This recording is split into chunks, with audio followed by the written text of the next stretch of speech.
This is Queued Up, where we amplify the voices of educators with the science, soul, and story shaping education. Welcome to Queued Up Podcast, and I have Dr. Jarius Jones here from Kansas City, Kansas. He is a native of KCK. That's what we say in the Kansas City area.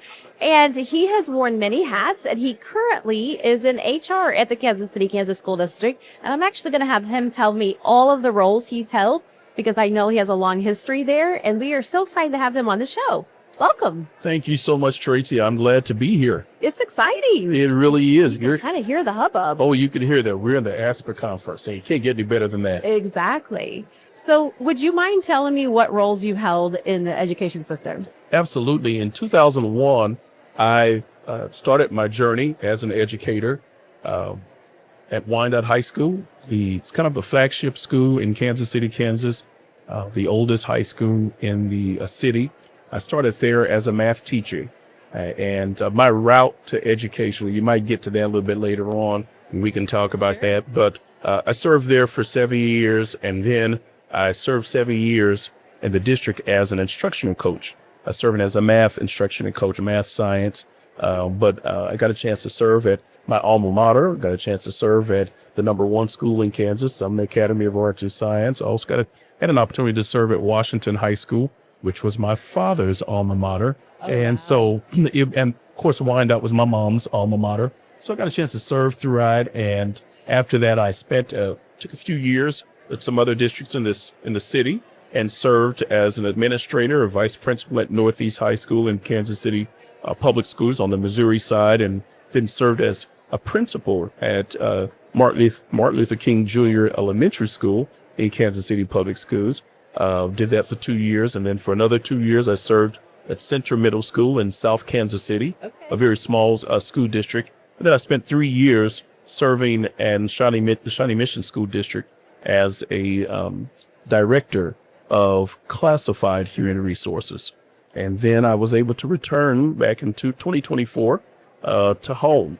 I call it home, back to Kansas City, Kansas, where I serve as the Associate Superintendent of Human Resources. Well, one thing I already know about you, we just met, but when you're willing to cross that state line and you don't have the rivalry, you're really doing what's best for kids. Well, I believe I'm doing what's best for kids, and I felt that that's what I was doing. And it was actually a beautiful opportunity for me, one that I did not necessarily see originally as being that.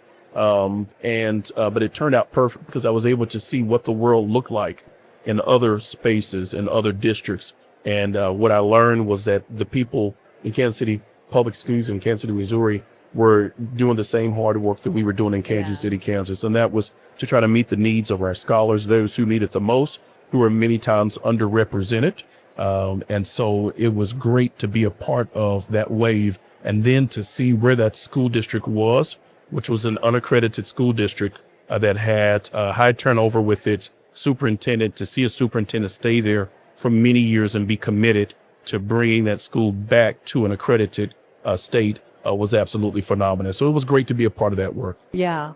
I like hearing that you went to many different places, because we can think that what we've experienced is what's out there, but that shows that well-roundedness in your experience. So I think that makes us better leaders. Well, I believe it does. I don't think that I would have ever wanted to leave Kansas City, Kansas, because that was home. Right. I absolutely loved it. I love my experience as a student. I love my experiences with my teachers, with my friends. And I always said I wanted to return, but just not as a student once I graduated. And so I had an opportunity to go there and teach, and I never thought I would ever leave. But when there are opportunities that are calling for you, and you have a calling to do some other things, and it may not be in the space that you're in, I think it was just healthy for me to kind of get booted out of a nest for a little bit. But a good mentor of mine shared with me, he said, Jarius, it's not a matter of if you'll ever return back to KCK, it's when. And 8 years later, I did just that. And so I was very fortunate to be able to return and to serve in this capacity where I can help and serve so many others. That is awesome. What brought you into education? It's an interesting story. I don't know how much time you have. We got all day. But hey, 8th grade, I was enrolled in 8th grade math. And Coronado Middle School was my middle school that I attended. And I remember I didn't test very well because I had test anxiety. And plus, it took me a long time to go through and process things.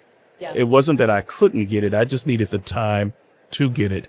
And so I didn't always test as well as others. And so in order to be in the advanced classes, you had to do so high or so well at a certain point. And I would never complete those tests in time to really get the scores that I needed. And so they just kept putting me in arithmetic. So seventh grade, I had some of my best friends. I was an A student, but none of my best friends were moving on to the accelerated mathematics, which was pre-algebra. And then my eighth grade year, my friends moved on to algebra. And then there were some who were in eighth grade that moved on to pre-algebra. And my sister, who's a year younger than me, she was in pre-algebra. She was on that fast track. Yeah. And I just told my mom, I said, Mom, who was an educator, Mom, I really believe that I can take on algebra. I think I can take on at least a pre-algebra. Part of it was I did not want my sister to be like that. No way in the world. Yeah, no way in the world. She's a year and 8 days younger than me. You are not going to advance further than me. Not that way. But I just really felt within me that I could do it. I just needed to have an opportunity. And I remember Mr. Lauren Anderson, who was a guidance counselor. Ironically, he was my dad's guidance counselor 28 years prior. My dad was a part of that school when it opened. And he was a ninth grader. And so Mr. Lauren Anderson brought me down. I told my mom what I wanted to do, and she allowed me to reach out to the counselor and tell him what I would like to do. And he asked me to come out of class one day, and he said, Mr. Jones. And I said, yes, sir, Mr. Anderson. He said, I understand you want to change classes. And I said, I really do. I really think I can do at least pre-algebra, if not pre-algebra. I just think that I'm further along than what you all think I am in eighth grade math. And so he said, I'm not going to put you in pre-algebra. I was like, so I'm going to put you in algebra 1. Oh my gosh. Oh, wow. Skipping a whole class. I'm going to skip that whole class. And I'm going up with what I thought the really brilliant kids. And so he pushed me on in there. And I felt at that moment, this is someone who took a chance on me. This 13-year-old kid is saying that he's capable of doing something that he really may or may not have known, but he was. But I was willing to fight for it. Yeah. And so what I did, I enrolled in the class and put me there. And my mom was a private tutor. So because she worked from home and was a stay-at-home mom, she did private tutoring. And so my mom, one of the things she had not done was she had not really ever taught or tutored anyone in algebra. And so we made it a pact that we were going to learn algebra together. I remember many nights sitting at around mom's bedside. They had hardwood floors, and dad would be on one side asleep, mom would be up, and I would be working through problems because I was determined to get it. Yeah. I had a teacher, though, who was not the best teacher, and I won't say his name, but he thought he was making the class fun. He was making the class confusing. And so a lot of my brilliant classmates struggled because they were trying to do what he was giving us. And through problem solving that I developed during that time, I realized, I'm like, this guy's not giving us all the information you need. We create certain problems. And I remember going to class many times, and he would have us to present our homework, and those who could go up and show how to do the problems, he would give you extra credit. And I was reluctant because I knew that I was the last one in. I knew I was not the one that tested in. Yeah. I was the one that was put into that class. Somebody gave me some grace and mercy. So I didn't want to embarrass myself, and I would wait. And I remember the problems that he would assign, not the problems out of the book. I would go through and I would hear my friends try to present it, and he would say, no, that's not quite right. You forgot to do this, or that doesn't make sense, or that's not logical. And he says, anybody else have any way of doing it? And I knew that I had stayed up to 2:00 in the morning trying to work it. And I realized it was insufficient information. And so I would go through and share with him my thought process of how I arrived from one step to another, and how I determined ultimately that I'm missing something. There's something out of there. And he would look at it and say, you know what? Mr. Jones was right. What? You were probably teaching him. Are you kidding me? So I don't know if this guy was doing it intentionally, but he did that so many times. But my confidence grew because I realized that if I really dedicate the time, really push myself, I can really solve anything. I can solve anything or tell you that it can't be solved because something is missing. Yeah. So that experience, my mom was one who prided on us earning A's. B was okay. A C, definitely not, because she said a C was meant that you were the best of the worst or the worst of the best. So Right in the middle. just you were right in the middle. So she didn't like mediocrity. But that was a B plus that I earned that I was so proud of. That was the strongest B plus because I ended that class, and what that did was that propelled me for the next year. Yeah. It's my freshman year, and I was in an honors basic computer programming. Only those who were in geometry as ninth graders could be in that class. And I was another tough teacher, and a lot of those very brilliant kids regressed. Yeah, struggled. And They didn't have the work ethic you They had. struggled, and because of that work ethic and the struggle that I went through as an eighth grader in Algebra 1, I felt confident enough to keep pushing myself. Yeah. And so I think I was one of only 2 or 3 people that year that earned an A in her class. Got straight A's that first quarter of my freshman year. That really built my confidence. A lot of my friends, unfortunately, failed. And the rest of the year, I earned a B in that class, but I was fine with it because I knew I worked hard. And I mean, especially when you literally skip a class, you move on and do that. I skipped a class, but I knew within my heart that that's where I was. During that freshman year, I was committed to tutoring. So I tutored students who were in middle school. So I did that throughout the year, and I did it at one of the area churches and one of the middle schools with a senior. We did that throughout the year. And the next year, I wanted to continue tutoring, but my AP English teacher was pregnant. And so she handed me off to my AP English 2 teacher and said, she will now guide you. And I actually taught GED students. Okay, so you became a teacher before you were even out of school. I guess I did. And I'm tutoring GED students. And I did that for the last 3 years of high school. Now, you talk about intimidating, having a 76-year-old that you're tutoring who was the uncle of one of the teachers, or your history teachers at the high school who's taking those GED courses. I think they were just as scared as I was. Yeah. But I'm tutoring these individuals and helping them to become more confident with the concept and the content. And so that just propelled me. Now, I said that I loved education. I told my mom I wanted to be an engineer, and she told me, you're going to be a teacher. She knew. I mean, she could see that in you. Yeah. From a young age. So I pretended for the first 2 years of college at the University of Kansas that I was an engineering student. And then I realized that was not my calling. My calling was teaching education. And so I pursued it and was in a scholarship program called the Gateway Scholars that helped me take care of the remainder of my undergraduate degree. I've heard of that program. Yeah. And so it was really great. And I did that. And then I got married, by the way, in college. And the day of my graduation, we found out baby number 3 was on the way. And so I couldn't do the standard student teaching 5th year that the University of Kansas had. And so I started working. I worked at the call center that I worked in to support myself to get through college as my young family was developing. Sure. And they said, we want to hire you for mid-management. A year and a half into, actually 6 months into that role, that place went bankrupt. So that went bankrupt. And I started working at Commerce Bank, did that for about 14 months, and found out about a program called the Kansas City Teaching Fellows. And what that was an alternative certification program. I know that one too. Yep. And so I was a part of that through the New Teacher Project. I was in the very first cohort of the Kansas City Teaching Fellows. And that allowed me to get my certification. So I told any individuals I was in non-traditional teaching. Yeah. And because I had actually completed the path for an educator and did all of that good work at the University of Kansas, but I did not complete the certification year.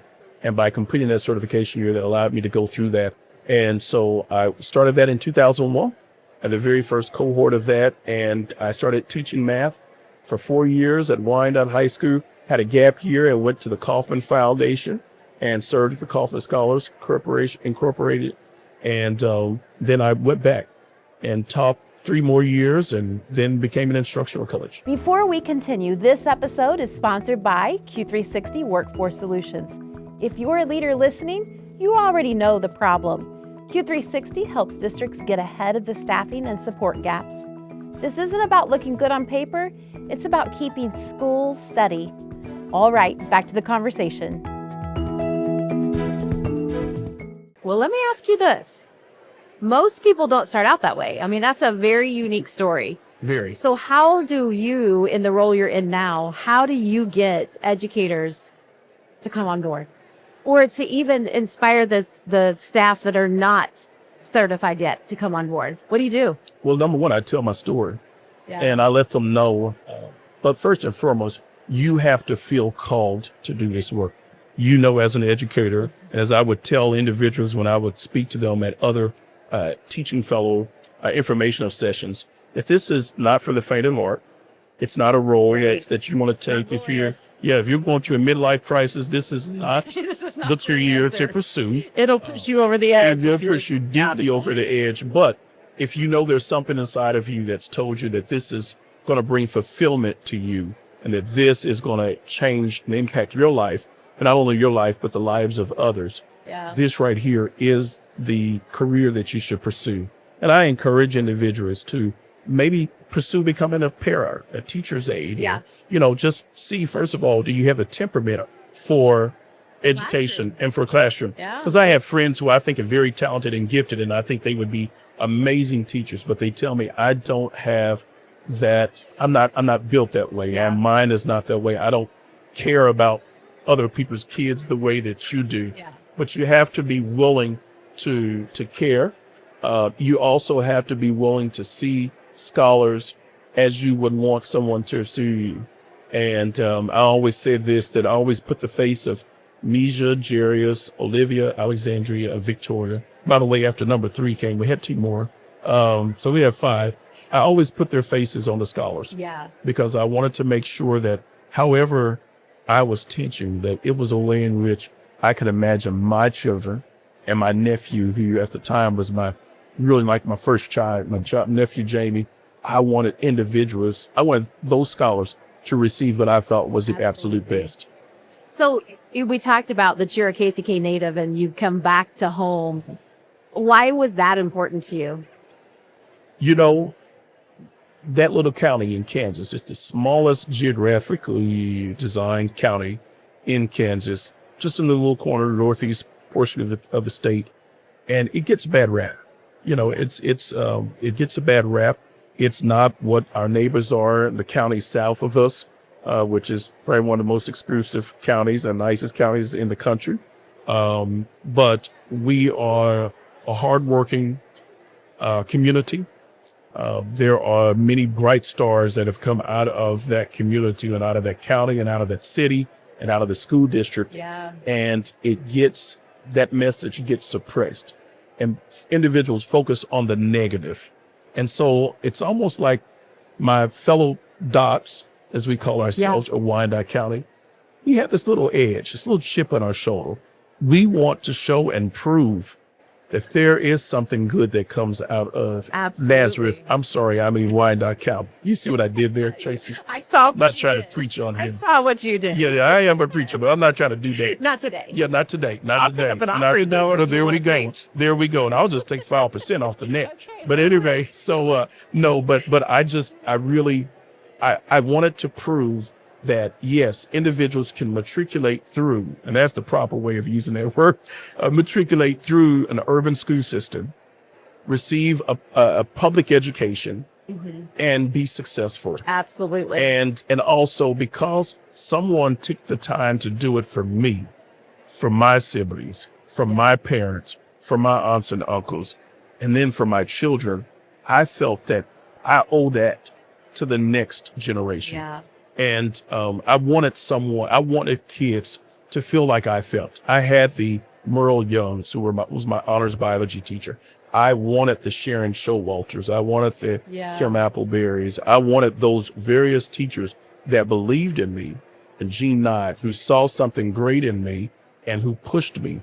Even when this little curly head, wavy head kid who was a stutterer, who had low self-esteem, did not think that well of myself, there were others that spoke into me. And so I wanted to give back.